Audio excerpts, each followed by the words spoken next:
But good morning.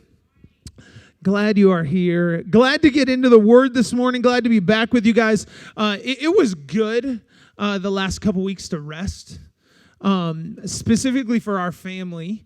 I was sharing, I was talking with a couple people, Bo, who some of you guys remember Bo and Kristen. I was talking to Bo yesterday, actually, and Bo was a part of our board. He helped us start the church. Kristen was actually on staff at one point. They moved away because he wanted to go start businesses and be a guru of insurance and things. But I was talking with Bo yesterday, and I said, for the first time in 5 years, we moved here 5 years ago. And for the first time in 5 years, we felt as a family like we could have a summer that we could enjoy life. When we moved here, like fundraising and trying to start the church and then building renovations and COVID and all these things, it's just been nonstop. So thank you, church, for letting us get away. Thank you, Zach, for speaking and Noah speaking and just giving us a rest. We do appreciate that. It's been a weird summer. It's weird for me to not be climbing in the rafters or doing things and being able to hang out. But I am glad and I am excited. God's been doing so many cool things around here, even some stuff behind the scenes that you guys are going to see in the months to come. There's a lot of really awesome things happening in this place. We just signed the papers to get all new windows put in here. Which is not cheap or small. So Zach will be coming to share about that in the future, how you can partner with us so that we can have light in the sanctuary. But I always dump everything on Zach that I don't want to talk about. I'm like, Zach will talk about it. But there are a lot of really cool things happening, and God is moving, and God is doing some things. And I believe that we are seeing a glimpse of what God is doing, just a glimpse of what he's going to do, even in the years to come. And even this year, as we finish off 2022 and move into 2023, God is just doing some awesome things. Our youth ministry, them coming back from camp, and they spent a week at camp, and just watching those kids come back excited about God and excited about each other. That's the small spark that is going to continue to grow. Our young adult ministry is, as we move into the fall, they're going to be starting a young adult service and just ministering to Lords and connecting and all kinds of things that we're dreaming up and working on, and connect groups that are going to be launching in the fall. Just so many awesome things are happening around here. And as a young church plant, it's exciting to see those things begin to grow and God begin to move. And so, one of the things I've been asking with all of these things going on is what are we establishing as a church? What are we establishing as a ministry? What are we establishing in this community? What are we establishing within people's lives? And so as I've been sitting and thinking about that, it has led to this series that we are going to start today for the next couple weeks. And I want to invite you, if you have your Bibles, to turn to the book of Revelation. That's my That's my transition for you guys. You're like, oh gosh, what is about to happen? And I would say probably not what you think is about to happen is about to happen. I've been asking the question, what are we establishing as a church? Are we establishing good programs? Are we establishing fun hangouts? Or are through those things, are we establishing his kingdom? What are we doing? And as I've been thinking about with our staff and with our teams, and are we establishing his kingdom, or are we just establishing our agenda? And it led me to the book of Revelation, and I'm going to unpack why. I kept going back to Revelation. Revelation actually is one of those books that I avoid. I'm like, I don't want to go there. There's weird stuff in there. And people are like, Brent, when are you going to preach on Revelation? I'm like, never. Go to someone smarter. But God kept leading me back to this book, and as I began to study it and unpack, and actually I spent some time in college studying the book of Revelation, and I kept asking God, why are you leading me back to this book? And as we enter into this series for the next couple weeks, I think there's a powerful message for us as a church hidden in the midst of this complicated book. I had a professor in college Robbie Waddell, who is actually one of the top theologians on the book of Revelation. I believe he's like number 1 or number 2 in the world of like recognized theologians on the book of Revelation. And I remember taking his class, and I'm like, if I'm in college, I'm going to dive into something controversial and crazy. Like, let's go for it. And I remember walking into his class, and the very first day as he pulled out the syllabus and began to talk to us, he said, everything you think you know about this book, just throw it out the window right now. Everything that you think you've learned from TV shows and movies and Kirk Cameron and whoever else, just throw it out the window because it's one of the most complex books in all of Scripture. And so as we unpack this book, as we begin to talk about it, and as we entered into this discussion on Revelation for a semester, I remember like things that I thought I understood, things that I thought I knew, things that I thought I believed. Everything was just kind of shattered. Everything that my expectations of what I thought it would be about, it wasn't about it all. Ever been to something like that? Like you went into something thinking you knew about it, and it was unlike anything you have ever imagined. We were on vacation in Maryland at the beach this last week, and have you ever tried to, we were with Lauren's parents, have you ever tried to figure out a place to eat with like a multitude of people? Like, and then you add kids into that, and you have to find a place that kids will eat at, and picky kids. Like we can't just go eat seafood. My son is not going to eat it. We have to have chicken tenders, right? Or French fries. Or mac and cheese, like the kids. And so we spent a whole day, I kid you not, all the way until like 4 p.m. trying to figure out a restaurant to eat dinner in. It was one of the most stressful things in my entire life. I deflected to my wife and I said, you are going to figure this out. I cannot help you. I was stressed. I'm like, let's just go get Chipotle. Everybody will be happy. And so we finally found this restaurant. It was on this pier, and we went to it, and I'm like, okay, it's going to be just normal, like Ocean City beach food. It's like the same everywhere. It's touristy food. But we went into this restaurant that was a 3-story restaurant, like on the end of this pier, and let me tell you, it was like entering into the gates of heaven. And let me tell you why. I've never heard of a restaurant having endless sides. Endless sides.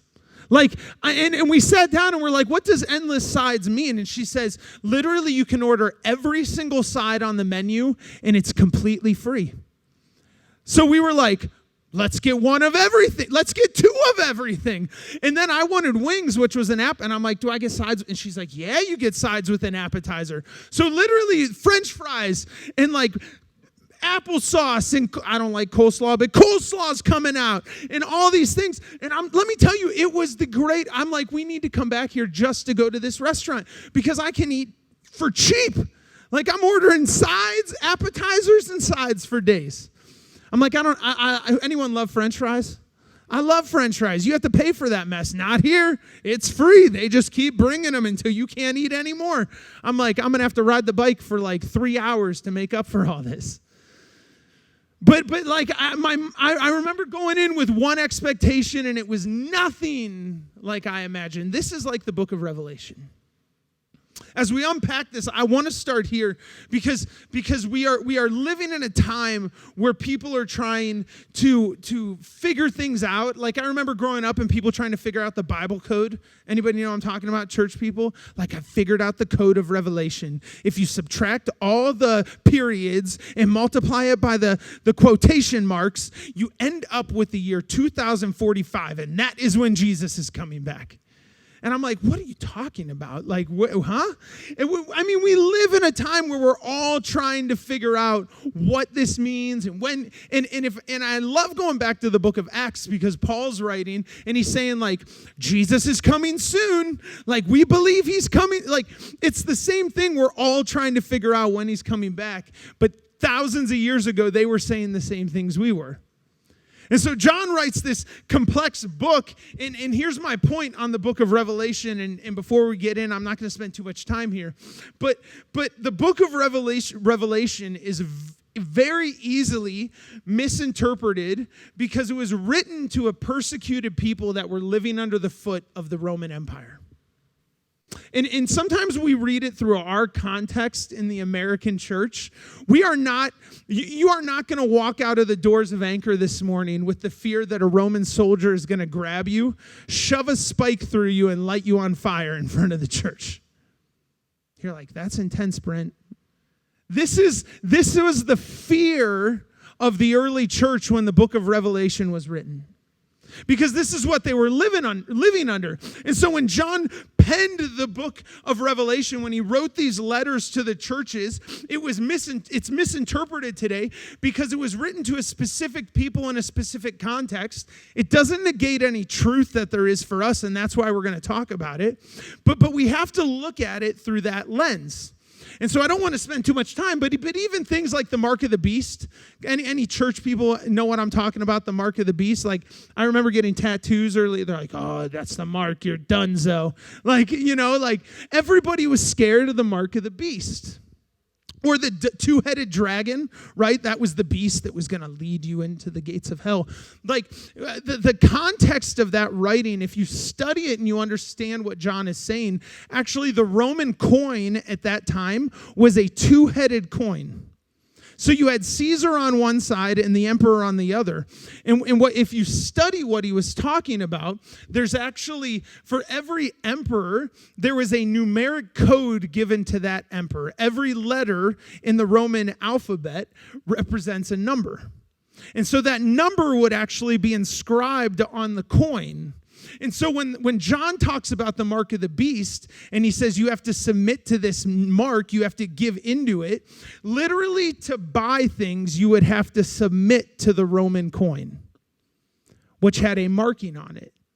And you would be submitting to the ways of the empire. So when Revelation talks about you need the mark to buy currency and to do things, John is literally talking about something those people tangibly understood in that moment. But we read it and we're like, oh, we're getting tattoos on our foreheads with barcodes, and they're sending us through metal detectors, and dragons are going to fall from the sky with two heads and eat us. It's like Game of Thrones or something. You know what I mean? Like we misinterpret this book because we are not living in the context that the letter was written. But I believe that there are some truths for us today, and there is one main theme throughout the book of Revelation. If you want to sum it up into one thing that John was trying to get across, it is this: are you establishing the kingdom of empire or the kingdom of a servant? It's one theme. If you want to understand Revelation, if you want to explain the book of Revelation to anyone, or even yourself, it is summed up in this one line. John, over and over and over again, when he's talking about coins, when he's talking about Laodicea, when he's talking about the new heaven, the new earth, the new Jerusalem, when all these things, all this imagery, all these things that he's talking about, the reoccurring theme for the book of Revelation is, what kingdom are you establishing? Because there's a very real practical application where people are living under this rule of empire. And they're challenged with, what kingdom are you going to submit to in your life? Are you submitting to Caesar? Are you submitting to the kingdom of oppression? Are you sitting to the kingdom of ruling by might and power and stomping out your enemies? Or are you submitting to the kingdom of the servant, Jesus? Because those two worlds are very different. And John quite carefully crafts this letter, not with some secret code on how we're going to get out of earth, not with some secret code on how it's all going to end and everything's going to burn up and everyone's going to die.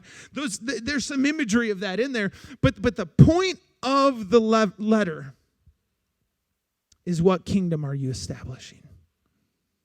And that's why God kept bringing me back to this book as we talk about Revelation is as the church, the same question that John asked the early church in persecution, God is asking us today, is, what are we establishing? In 2022, as we're sitting here in Sylvania, Ohio, a very different time than this book was written, what kingdom are we establishing? Who are we as a church? Who are we as a people? What are we establishing? What are we doing? Who are we and what are we advancing? And so there's a lot of truth in the book of Revelation. There's some things we don't understand or that need unpacking, but it's almost like a Bob Ross painting. Anybody remember Bob Ross? I'm aging myself a little bit. Some of you are like, what's a Bob Ross? I think they're all on Netflix. You can go watch them.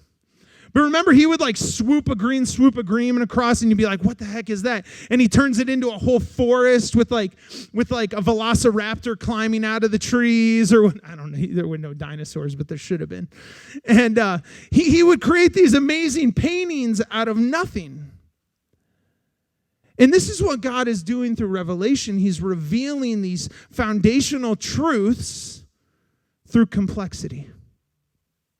He's revealing these truths for our lives. And so as we approach this book, not searching for answers, not looking for a code, as we approach this book for the next couple weeks, I want us to take this posture of asking this question, what kingdom are we establishing? No matter what circumstance we're facing, what kingdom are you establishing? So in Revelation 1, chapter 8, if you're there, John writes this. He starts off the book, and I want to look at this verse through that lens. He says, he is giving the voice of God. He's giving God speaking, and he says, I am the Alpha and Omega, the beginning and the end, says the Lord. I am the one who is, who always was, and who still is to come, the Almighty One. When John says these words, he's literally springing forth hope to people who have lost hope. So when he says, I'm the beginning and the end, what he's saying is the same God that flicked the stars into the sky cares about you and your suffering. He's there in the beginning, and he's just as powerful in the end. God doesn't lose his power. He doesn't lose his might. He's surrounding you with comfort in the midst of your trial. And so when John writes this, he's actually bringing hope into whatever situation. And I don't believe that, church, listen to this. We think we're under this massive persecution, and where is God? And he's abandoned us, and the world is a mess, and everything is crazy. And God's saying, I'm the beginning and the end. I'm Alpha, Omega. I'm Almighty. I'm with you in the midst of your trial. And so John starts this collection of letters that we're going to unpack with this sentence because it's foundational. Because it lets you know whatever you are facing, I am with you. Whatever is in front of you, I am with you. And church, I could just stop there and preach a whole sermon, because what would our lives look like? What would your situation look like? What would your family look like? What would your workplace or your finances look like if we took that posture of God being the beginning and the end? The God being connected to all things. And so as we enter into Revelation, we have to understand that there is this drastic contrast of two worlds, and God saying, I'm in the midst of it all. I'm in the midst of the empire. I'm in the midst of the kingdom of servant. I am in all things. And we have this choice to make. And that's the question John asks over and over and over again when he's asking this question. He's saying, which path are you going to take? Because God gives us the ability to choose empire. And God gives us the path to choose servant. Some of you, as you came into church today, you got in an argument with somebody. You chose empire this morning. You're like, I want to conquer. I want to win. I want to stomp them out. I am angry. But some of you chose servant. Some of you laid it down. You laid down your selfish desires. This is what John is asking. It's almost like choose your own adventure books. Anyone remember those as a kid? I'm aging myself with a lot of old things today. You're like, what's a book? Anyway, choose your own adventure books were these books we had when we were kids, because we didn't have iPads and iPhone. We actually read things, and that's how you imagine things. It was beautiful. And they were these books where you would read, and then you'd be faced with a question at some point. And you would literally answer the question. It said, if you fought the dragon, turn to page 82. If you ran from the dragon, keep reading on. And so you would choose how the book ends, and there were multiple endings to these books. This is what John is asking us today, church. is what path are you going to choose? Because it will lead you in a certain direction. And as we look at Revelation, God is asking us this question as a church: what path, what are we establishing as his bride here on earth? The kingdom of empire or the kingdom of servant? Which path, which kingdom will you choose? And so he brings it into greater truth as we begin Revelation chapter 2, and that is where we're going to be this morning. Because John starts off this book with these letters, and I want to read Revelation 2, verse 2. He's writing to the church of Ephesus. And he says this: I know all the things you do. I have seen you hard at work in your patience and endurance. John is like, he's like the compliment. He's like, I'm going to build you up and then I'm going to tear you down, right? Like, you have to build people up sometimes before you bring the heat. He says, I do it all the time. And he says, I know all the things you do. I've seen you hard at work in your patient endurance. I know you don't tolerate evil people. You have examined the claims of those who say they are apostles, but they are not. You have discovered they are liars. You have patiently suffered for me without quitting. But I have this complaint against you. You're like, okay, here we go. You don't love each other as you did at first. Look how far you have fallen. Turn back to me and do the works you did at first. If you don't repent, I will come and remove your lampstand from its place among the churches. But this is in your favor. You hate the evil deeds of Nicolaitans, just as I do. Anyone with ears to hear must listen to the Spirit and understand what he says to the churches. To everyone who is victorious, I will give fruit from the tree of life in the paradise of God. What John is writing in this passage, and this is central around the kingdom of the servant, is the kingdom of the servant is known by its peacemakers, and the kingdom of empire is known by division. The kingdom of servant is known by its peacemakers. The kingdom of empire is known by division. These words should cut through your soul, church. They cut through mine as I read it. They should cut through who you are. And I appreciate so much Zach last week. I was driving and watching, and he preached with conviction and truth. And if you didn't hear it, go back and listen to it. Give a hand for Zach. He did such a good job. And we met a couple times and talked about what he was like. I'm having a hard time with this because I'm preaching to myself. This is not who I am. And I would say most of us are not naturally peacemakers. We are only made peacemakers by the grace of God, by his presence, by his Spirit. But we all have this empire part of ourselves where we want to fight back. And so when John speaks Revelation chapter 2, it should cut through your soul because he's saying, man, you love me, you do all this, but you don't love each other like you used to. You gossip about each other. You quarrel amongst yourselves. You fight over things that are insignificant. You've sacrificed the gospel at the sake of your arguments. And he begins to condemn them. This isn't a verse you find in Hobby Lobby, church. You're not going to walk in and find this one hanging on the wall like, here you go. But I think it should. Because as I look at Revelation chapter 2, I think about the church today. I think even amongst ourselves, the insignificant quarrels we have,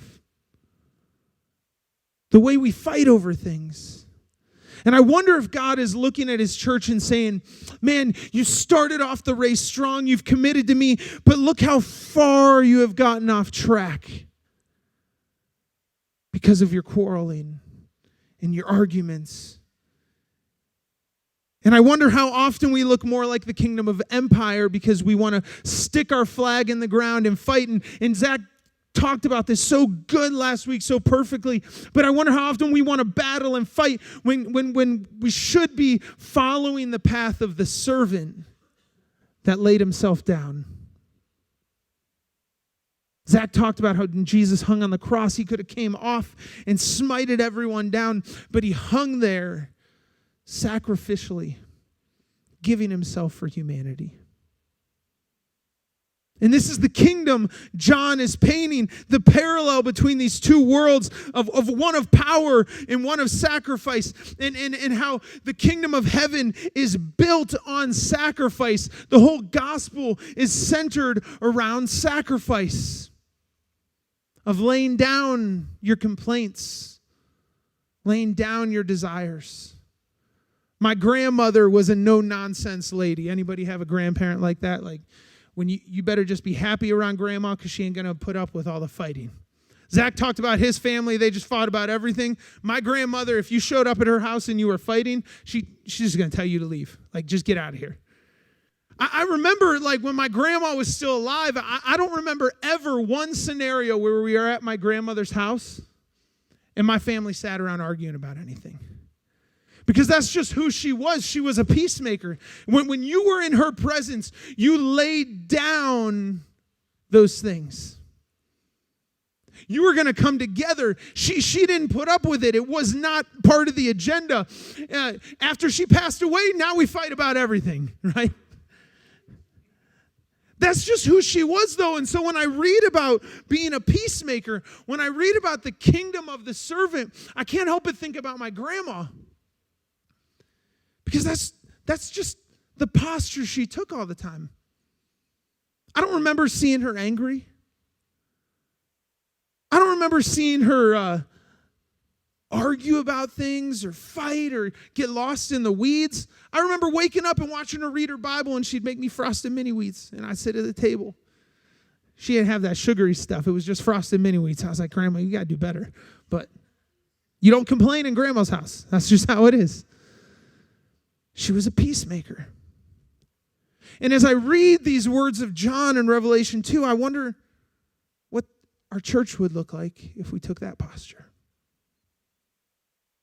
Wonder how much stronger the church of Christ could be if we'd begin to unite around the gospel rather than dividing ourselves over the quarrels.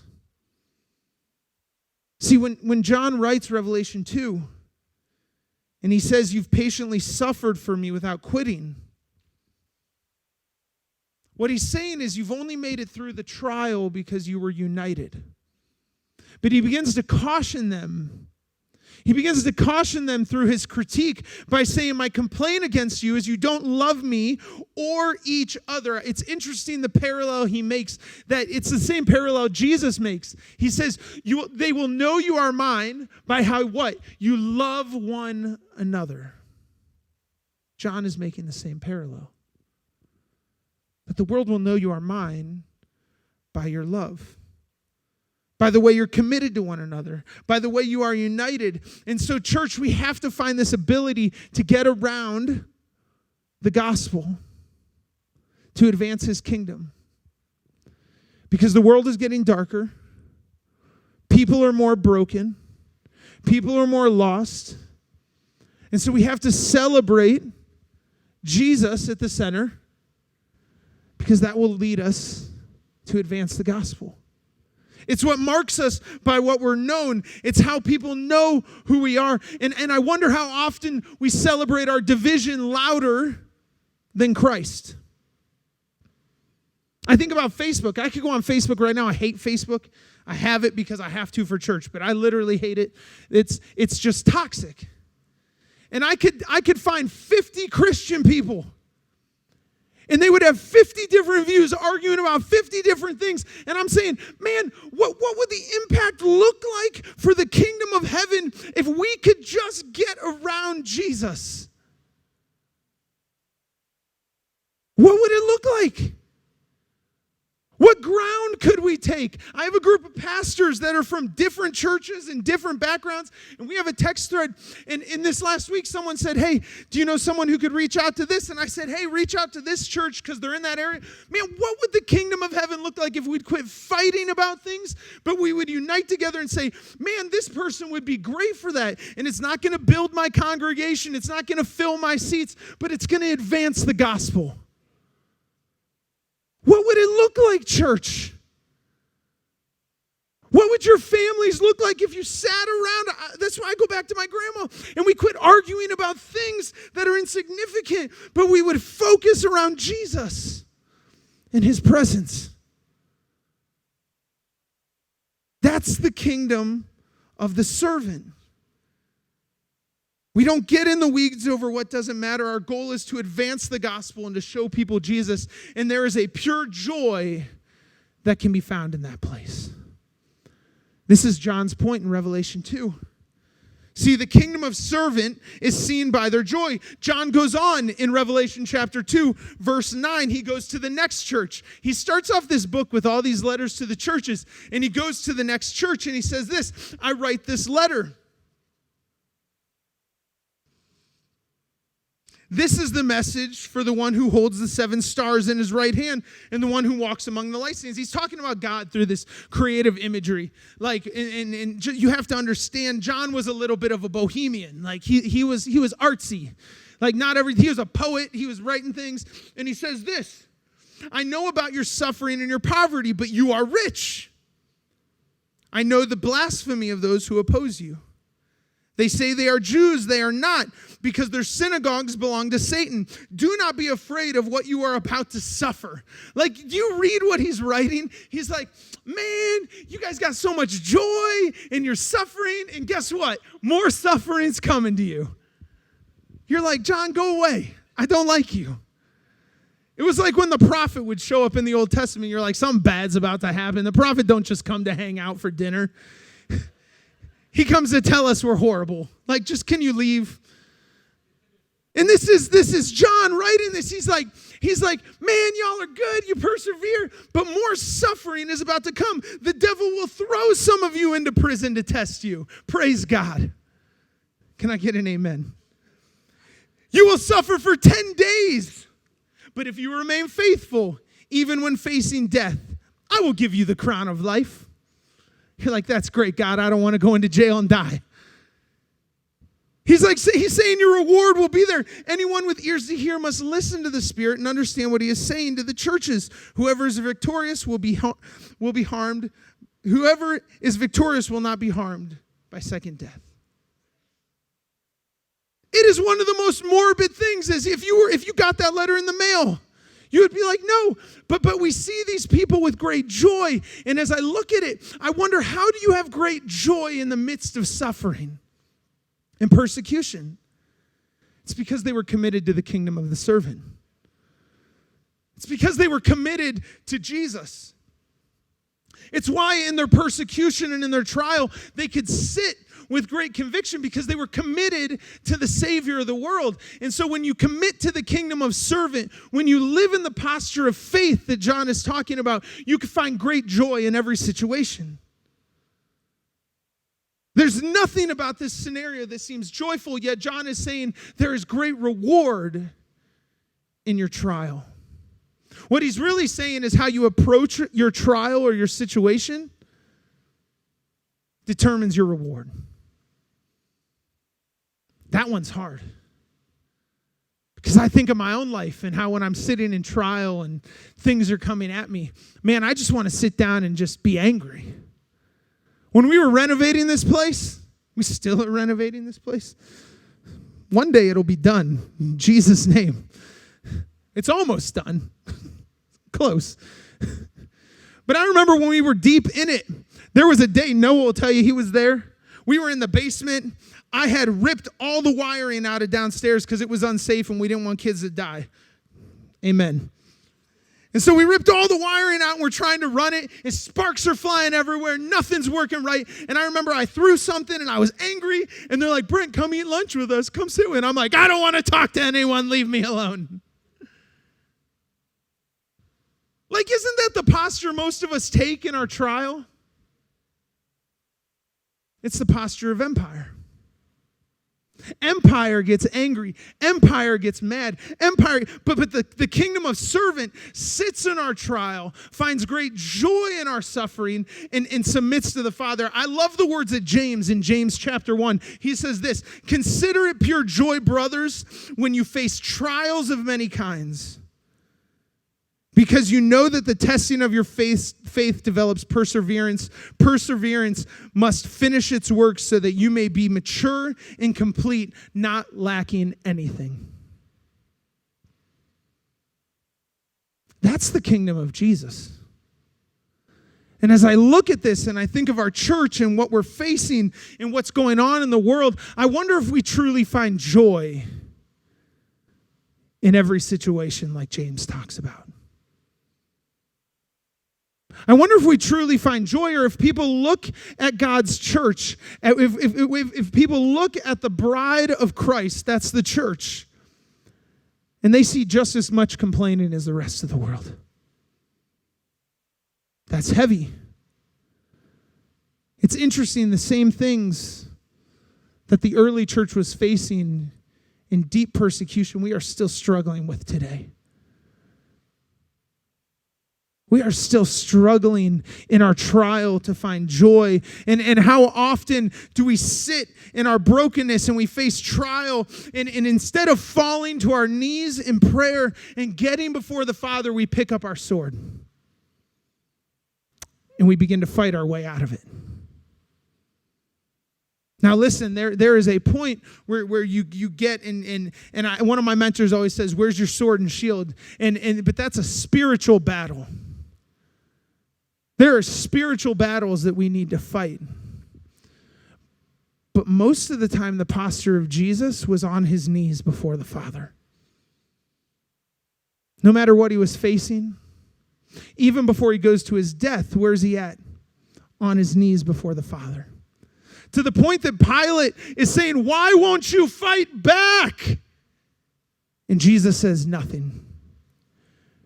Because he was a lamb going to the slaughter sacrificially for all of us.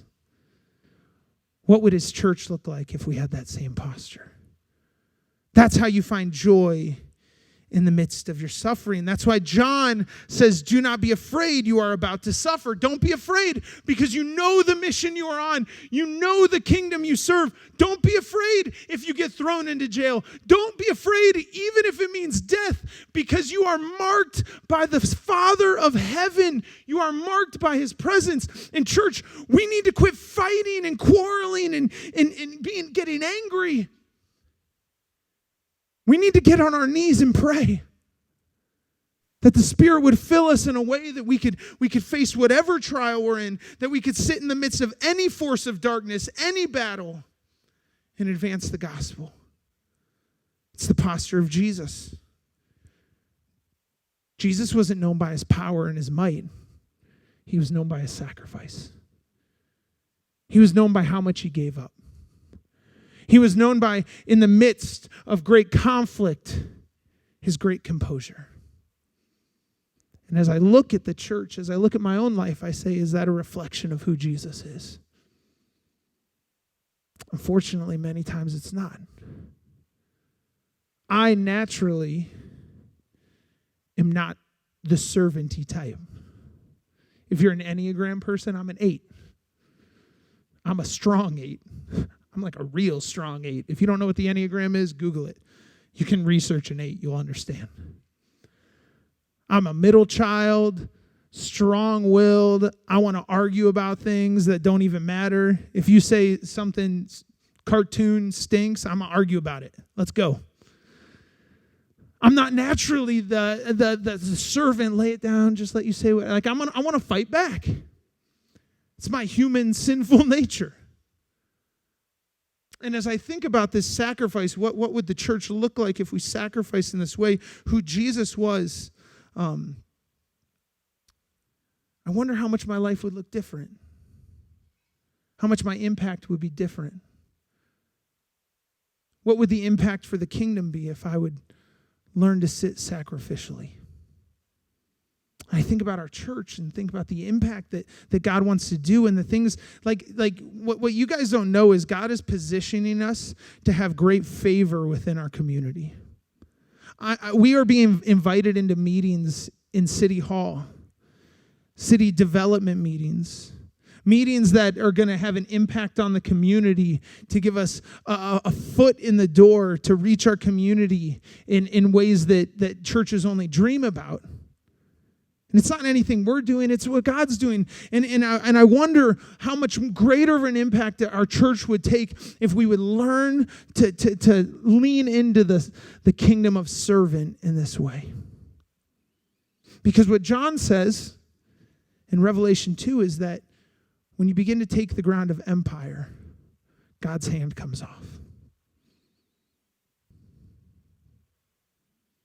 And I've watched it in my own life, is that when I begin to grab hold of my humanity, God's favor comes off.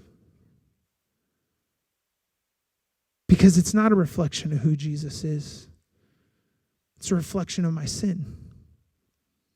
I spent a week with Lauren's dad. You guys, some of you know my story. My dad's not really around, and so I've grown up with Lauren. I've known her since I was 15 years old. I've known her dad most of my life. And we sat at the beach this last week, and I, early in my 20s, I used to try to argue about theology with him and do all these things. Again, it's that 8 thing. I can't help it. It's just there. I fight it.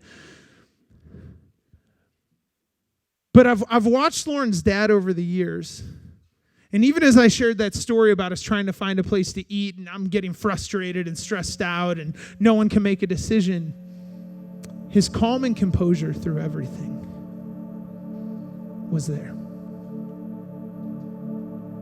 I've watched a man over the years that I've been married to his daughter. Every morning at 5 a.m. he wakes up, he gets on his knees, and he prays. Every day he sits in a posture of servant. And I've seen him in situations where he doesn't agree. I've seen him in situations where he doesn't like what's happening, but his posture is always, give it to the Lord. It's a rare occasion. I can't even tell you once in my entire life of knowing the man I've ever seen him angry. And as I look at him, I say, man, that's a challenge to me. That's who I want to be. That's how I want to lead my kids. And it challenges me. It's how I want to pastor. It's how I want to be known, is by my posture of servanthood. And as I think about that, and as I think about the words of John, that's what I want our church to be known by. As John writes these letters to the early churches, these truths are relevant and powerful to the church today. And I think a lot of times in our confusion of the book of Revelation, we just skip over them. And there are some foundational truths to advancing the kingdom of heaven that can be found right here in the midst of Revelation.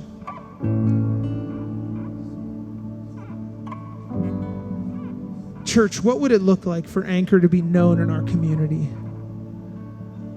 It's not the church standing on the corner with our signs, picketing everything they're doing, but the church that lays itself down, doesn't compromise on holiness, doesn't compromise on the gospel, doesn't compromise on truth, but is a sacrificial lamb, is a sacrificial bride giving itself up to advance the gospel.